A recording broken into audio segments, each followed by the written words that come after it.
talk to me about just being a young lady in a man's sport, and you're kicking their. I think it's awesome. What do you think about all that? Yeah, thank you. I do think it's really cool, and not even just for myself. I feel like it's the coolest when little girls come up to me and tell me that I inspire them to start racing. It's the Kenny Wallace Conversation, brought to you by JEGS. Hello, everyone, and welcome back to Kenny Conversation, brought to you by JEGS, the leader in high-performance aftermarket car parts. Remember to go to jegs.com for all your car or truck parts. Well, this is a first for me. Jade Avedisian, but listen to this. I have to announce her perfectly. She made history, becoming the first lady to win an open wheel national championship. Jade, welcome to Kenny Conversation. Thank you. I'm looking forward to talking to you. Yeah, same here. Well, you're only 17 years old, so we don't have a lot to talk about, but boy, you started racing at such a young age. So let's have fun. You have a beautiful name, Jade Avedisian. Tell me and everybody how you say that last name. Are we doing it right? Actually, yeah, you were right. Jade Avedisian. Very cool. Well, when I started watching, There's a lot of people that say it 1,000 different ways, but you were pretty close. is it Avedisian or Avedisian? Avedisian. So Yeah. we're doing good. Yeah. Oh, thank you so much. Okay, well, let's get right to it, Jade. You made history, but that's not why I wanted you on Kenny Conversation. I believe a year or two ago, I found you because I'm a dirt racer and I love dirt racing. I found you winning all these micro races at 14, 15 years old. So you came on the radar just winning everything in micros. Tell me about that experience in micro and when you started showing up on everybody's radar. Yeah, I mean, I definitely had a pretty dang cool two years in micros, I would say. I've always thought it was important myself, and then my dad kind of telling me this as well. But just to try and win in every level before you move up. So obviously, we did the micros, and to win a lot of races that year and get a championship, I believe, in restricted. This was like 3 or 4 years ago. Was definitely pretty cool. And then I feel like a race that stood out to me the most in micros was when we went out to Sweet Springs and won 20 grand. I think I was 14, and not only that, but I think it was only my fifth race in that outlaw class. So to go do that and win 20 grand, I feel like that race kind of brought my name out for a lot of people to hear. So I thought that was really cool. And but yeah, it's just been on the go since then, and just trying to win these races as my best I can. Yeah, that was a big win. That was the John Hink race, and Yes. you kicked the boys' butt in $20,000. So when you got that check, did your dad grab it? Who grabbed that check? Well, we split it. So the funny thing is, we went to that race, and my dad was kind of wondering if we should even go because I have barely been in the outlaw class. And either way, we win. And he was like, "Well, let's just try to make the feature, and then just see what happens." Like the goal was to make the feature. And then I think we started like 6 that night, and someone came up to me. They're like, "Well, you could win this." I'm like, "Well, I don't know. I'm gonna try." And then I also think I've never done 40 laps before. So it was kind of a lot of firsts that night because the longest race I've done was 30 laps. So, but yeah, coming from sixth position and, having the goal of just to make the feature that night and then to win 20 grand was just a really cool night as well. I've never interviewed somebody this young, so we're going to do something a little different. We're going to start from the beginning because your beginning is so short. I read a wonderful article on you last night, and your dad said, and I'm not going to say it all. I want you to chime in. Your dad said, just bought you a little go-kart. You ran around a little parking lot, and you said, "Dad, I'm getting bored," because you wanted to go to a different circuit. You really did want to race. Tell me about the early beginnings where your family was just a normal family and looking for something for you to do. Yeah, so my dad worked on sprint cars growing up, so it's kind of always around when I was like growing up, and Actually, I was at a sprint car race when I was 6 months old. So I was, introduced very young. And then when I turned 4, he bought me a quarter midget, and we went out to parking lots like on Sundays, just empty parking lots, any empty parking lot we could find, and just to see if I liked it. And when I first got into it, I wasn't really too sure if I liked it. And it sat on the side of the house for like 2 years, I would say. And then when I turned 7, we tried again, and I was like, okay, I love this. So we went to the empty parking lot when I was 7, did that for a little bit, and then I pulled over one time, and I was like, I told my dad like I'm bored. I think I'm like done, and he took it as like, okay, we're just gonna like sell it and find a different sport. And I was like explaining to him that I was just tired of like going in the parking lot, that I wanted to race. So the following weekend, we were at the racetrack, and that was my first race in a quarter midget. That's incredible.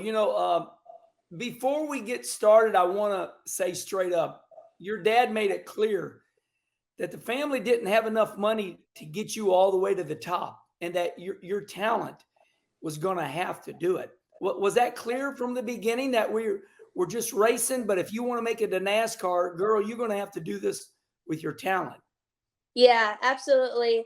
My dad has gotten me a lot. He got me all the way through through the micro stuff, and then luckily I got the deal with Keith this year in Mobile One, and I'm not exactly sure what I'm doing next year, but I know what's kind of in the works. So, yeah. So, like I said, I'm just trying to do my absolute best on and off the track to hopefully make it one day. You are so mature, so calm, and there's so much to say, because I know that there are great things ahead of you, and I'm sure the phone and the contracts are going to start rolling. I want to read something to you, and the reason I'm going to say this is because I know what a good person you are, what a good heart you have, how calm you are. Kyle Larson says he was your teammate at one time, and you're so shy, you're so quiet, but you're a gasser. That's an incredible comment. What do you think of Kyle Larson saying that? Yeah, that is pretty cool. I remember going to Millbridge last year, I believe, and the BC 39 when I was with Chad, and I had no clue he was going to be my teammate. So I walk up into the trailer, and I'm like, oh my gosh, like he's my teammate this weekend. I feel like that was also another moment that I will never kind of forget. To be teammates with him and race with him was pretty cool. And one more here, Christopher Bell. He said, "You mean to tell me she's only 16 years old?" Now we know you're 17 now, but at the time he said, "I can't believe she's that young. She's so fast for such a young age." What did that mean to you? Yeah, that's also really cool. Actually, Christopher, so I'm obviously living in North Carolina now, and we go to the Toyota Performance Center. So I see him once in a while, and he's really cool. And for those people to say that about me is honestly just really cool. So here we are. Um, you won the 2023 Extreme Outlaw Championship against some of the best. I mean, one thing that I like about you, your calm demeanor, but I know what those outlaw midgets are all about, and I've watched you all do it. You guys will throw a right rear into somebody's side at any time, and Jade, you do that when you've got to. Is that a technique? I mean, are you trying to rough each other up, or is it just the way you drive the open wheel midgets? I think people could be both ways. It's obviously going to be close racing. Everyone is so close these days, and everyone's like really good right now. So, and especially at the end of the season, like let's say this past weekend, everyone's nerves were up, and it was just super intense because it was championship weekend, obviously. So, for example, we go to Port City and we have 55 laps on a super small track, and like I said, everyone's intensity's up and the pressure's on, and it honestly was kind of out of hand. I've never been hit so many times in my life, to be honest. So, but yeah, I think, like I said, it was just so much pressure this weekend that everyone was just giving it all they had. And I think it could be both, though. I think a lot of people can, like, for example, I bring in Justin Grant. He puts people in the best spot. He puts people in, people have to think if when he slides somebody if they have to lift or if they're gonna flip, and I think that is like one of the best slide jobs in midgets, obviously because he's so good right now. So, but yeah, some people will just slide into you, and it's really not cool, but they do. So, I think it could go both ways though. Kyle Larson. That's okay. This Kenny conversation. That sounded like ESPN in the background. Yeah, sorry. No, don't be sorry. We love it. The fans, this is all good. Nothing is rehearsed here on Kenny Conversation. So, with that being said, Kyle Larson said this, and I really like this. He said, Jade has a better understanding about patience and your racecraft. I like what you said because, Jade, I've thrown sliders on people and they decide not to lift. They stay in there and then they run themselves in the wall and then they get mad at me. So, yeah, it's like, hey, you're either going to eat my right rear or you're going to let off or you're going to go into the wall. So what you're saying is, even though Justin Grant put you in those positions, you have to make the decision. Yeah, absolutely. And I think, like I said, I think everyone's so close that lately you're going to have to put people in that position and give them the option just because everyone's so close right now. All right, let's go down to this championship race. I watched it, and man, that first start, you went to enter high into one, and that thing got to hopping, and it would not settle down. And us dirt racers are like, can we have a do-over? You go down the back straightaway. They throw a caution. Thank the Lord. Yeah.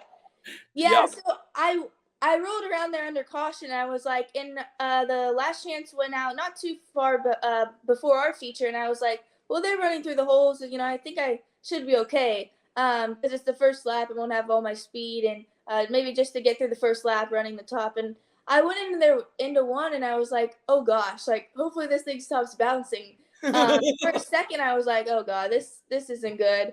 Luckily it landed, and luckily, there was another lane I could move down for the next restart. But yeah, I definitely got a little nerve-wracking for the opening lap right there. I want to call an audible here. We're going to talk about your championship third place finish at I-44 there at Riverside Speedway in Oklahoma. But I want to go back to my home track here, I-55 here in Peevely, Missouri. I've noticed that you've got a technique that I wished I was as good. I wished I was as smart as you.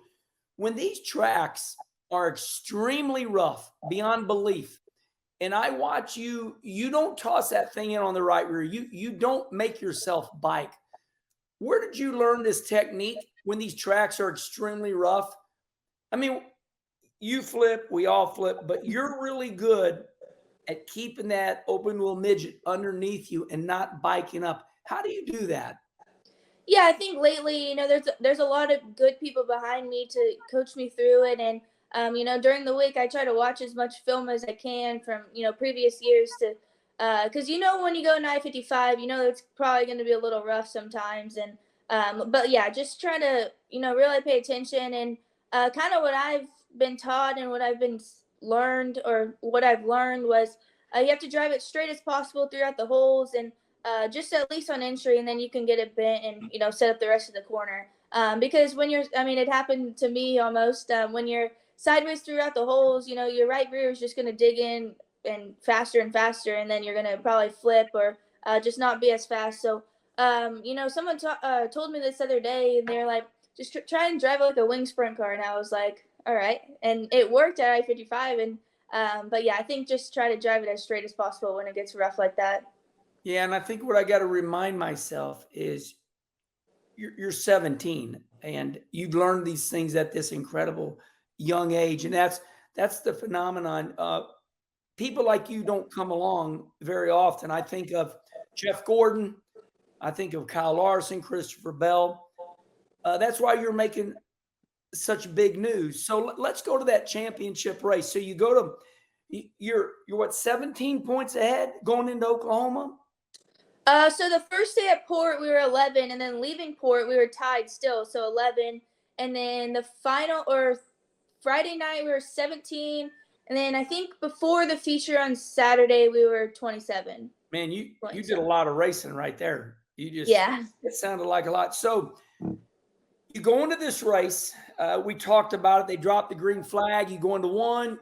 you think you're going to make it through one, you don't, you get the caution. But I want to go back before that. I read that beautiful interview. And what I liked is you told the man, you said you had, nerves, but you got emotional. You almost started crying because when you rolled on the racetrack, you said, I can win this championship. Tell me about that moment inside the cockpit. When was that, and how did you calm your nerves? Yeah, I honestly don't really know how to put it into words. It was kind of just a moment that I will kind of never forget. Going out for the feature on Saturday, I knew the gap I had, and like I said, it was 27, and I knew what I had to finish to win, and I think I just had to finish better than 6. So I was kind of like, people were telling me, and I was kind of hyping myself up. I was like, dang, I can win this thing. And then I wrote on the feature, and then it kind of just all calmed down. I feel like right when we got pushed off, and I knew I had to stay calm. I knew it was 30 laps, and anything could happen in 30 laps. So, but yeah, I just tried to stay calm and just do the best I possibly could. But it definitely was nerve wracking all weekend. It was nerve wracking. I was telling somebody else this. I was like, well, I don't think I've ever been so nervous in my life rolling out for the feature on Saturday. So your takeaway. Now, I watched the race, and I do agree with what you said earlier. You all were hitting the hell out of each other. Whether it was a mistake, whether everybody, you could see the nerves on everybody. Now, let's go back throughout the year. These dirt racing seasons, as I know, I'm 60 damn years old. We're racing 100-degree weather. You're like, oh my God, I got to dry my uniform out the next day out in the sun. I smell. Yeah. Yeah, right. But we got to keep digging. So you were 180 points behind Cannon McIntosh. Now that's a lot. Where in the season do you feel like you started gaining on him? Yeah, so just to break down the whole season, I feel like the first weekend out to Coin, we were really good. I think the first night we got like 4th, and then the second night we won. And then after that weekend, we had probably a month or two, 3 months maybe of mistakes on my part and just not clicking very well. And at that time, Cannon was clicking off his wins and was really really good every night. And fast forward to probably June, July. I feel like June, July, we hit a light switch and we started winning a lot. I think we got like 4 wins in a month or so.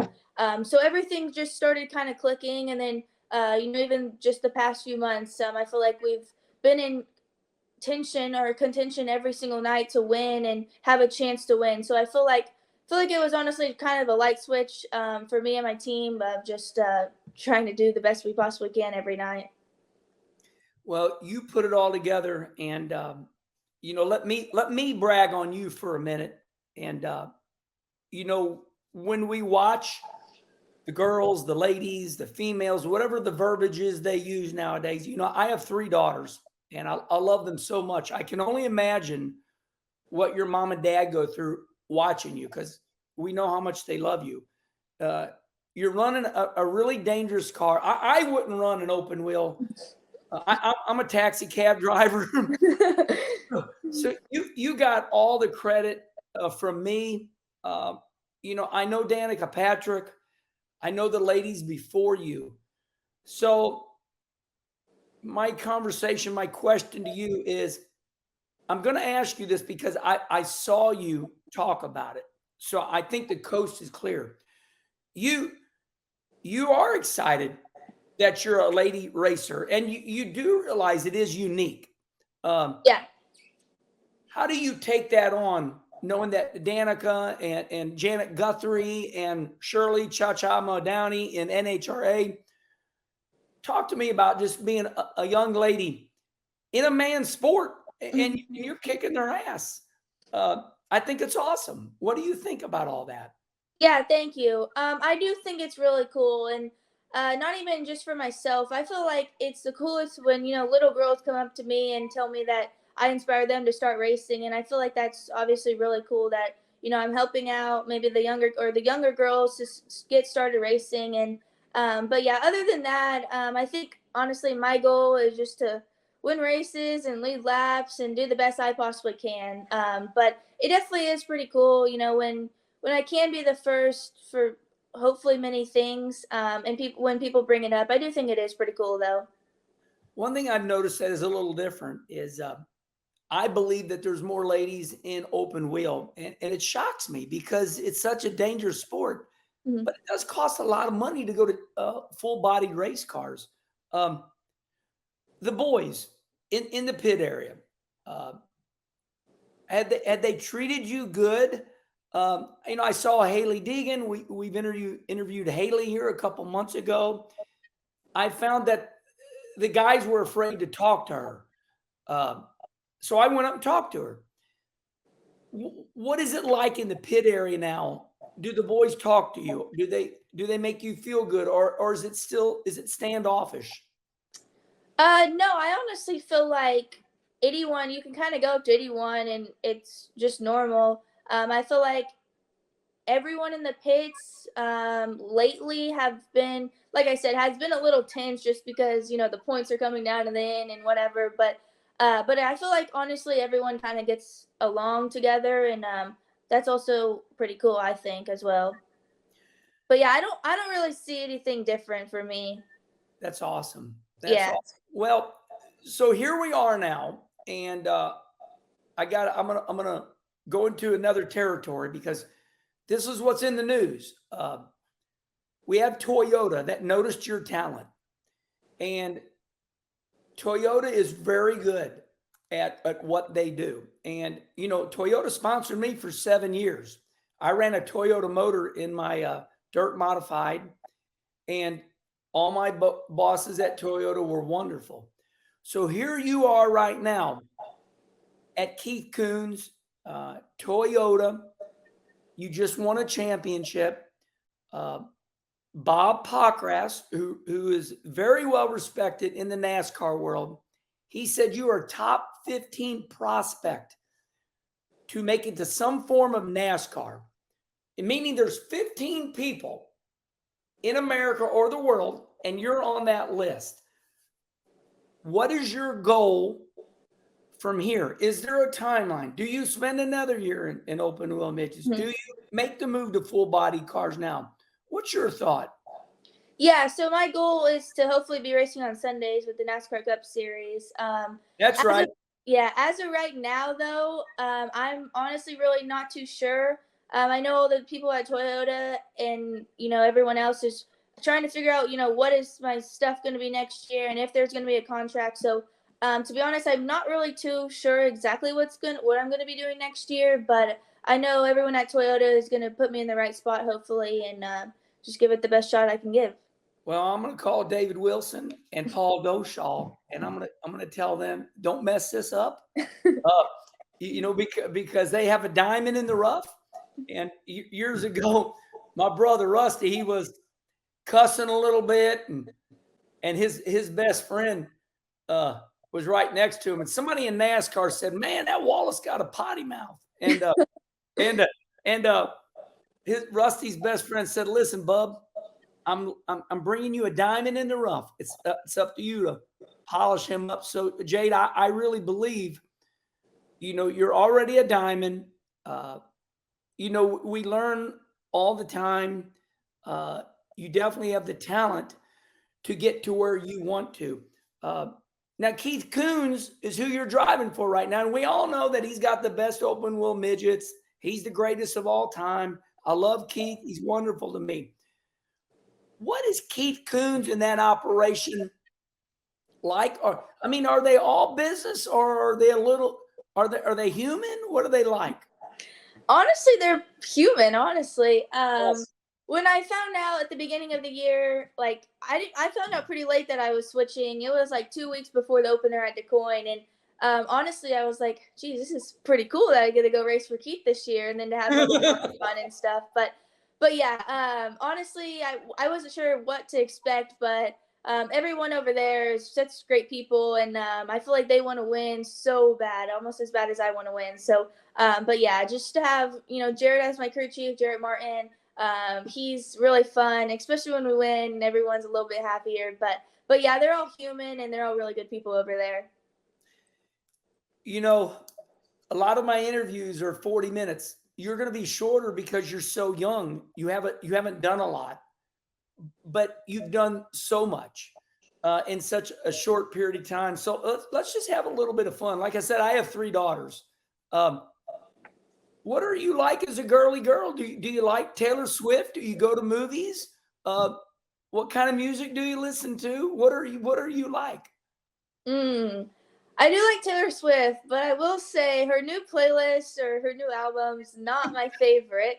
You're not. So Are you a Swiftie? kind of her old. I'm an old Swiftie. But lately I've been kind of listening to rap for some reason. I don't know. I feel like that's what everyone's listening to, so I just like it now. But yeah, honestly, being the age I am and how much we race, there's not a lot of time to do other stuff. But and obviously I'm super happy that I get a race. That's like my dream. But other than that, I like to golf. I like to wake surf, and I think balance in life is obviously super important. So just try to balance it out as best I can. You're wise for your age. Does your mom and dad keep a good eye on you? I think are they still in California? No, they're in North Carolina yet now. But Excellent. yeah, they keep a good eye on me. Do you still love being around mom and dad at such a young age, or do you like to get away from them? No, I like being around them. They've done a lot for me, obviously, and just another thing, like they move all the way across country to North Carolina to hopefully, make my racing career like a career, hopefully. So yeah, I love spending time with them, and then to have them out there last weekend and have my little sister out there last weekend when I won the Oh, hold on. championship. Back up. Mhm. Back up. You have a little sister now. What do you have? Do you a brother, sister, or is it just two of you? Well, there's 3 of us. So I'm the middle child. So I have an older sister that's 30, but she's in California. She's married. And then I have a younger sister her name's Kinsey. That's 14. So Kinsey's lately now we put her on homeschool because she wasn't sure if she wanted to live in California or North Carolina. So just for the time being to see what she wants to do. So lately she's been going to a lot of races. But yeah, I am the middle child. Well, Jade, you're down there in North Carolina. I lived there 27 years. It can get intense. It can get toxic. So stay on the road. Stay away from everybody telling you what they think and where you're at. And I found my first years down there quite wonderful. And then when you make it to the Cup Series, it becomes a whole different animal. But Jay, congratulations on everything so far. And how many more races left this year? We have 8 more, but so the Extreme Series is obviously done, and then 8 more with USAC on the West Coast. What about the Chili Bowl next year?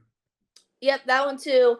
I was talking about it this morning. I was like, I don't know what my prelim night. I ran Tuesday last year, but I'm either gonna probably run Tuesday or Wednesday again. So, but yeah, that week's really fun. Are you going to that? I don't know. I don't know. You know what? Look here. Here's how it works for me. Look at this. I got it. I take these things and I open them up. And Dale Earnhardt Sr. taught me this, and I use this. Now I'm a cell phone dude, but I like to take what you go to Office Max, and Yeah. you open these babies up, and this is kind of what it looks like, and I fill up every counter. So, what, January 14th, 15th, is that around the Chili Bowl time? I believe so. Yeah, somewhere around there. You You know should write what? it down. While we're talking about the Chili Bowl, so they're up in their game this year. Some of the superstars left them. I don't want you to say anything you don't want to say. So Okay. don't get yourself in trouble. But the Chili Bowl, as we know, Kyle Larson, Brad Sweet, a lot of the big boys said, listen, we're trying to make a living doing this. We just want to make a little bit. And they stayed away last year. But now this year, it paid 10 grand to win. Now it's going to pay 20,000 to win. Do you think they did that because they want, Kyle and Christopher and all those big boys back? I think so.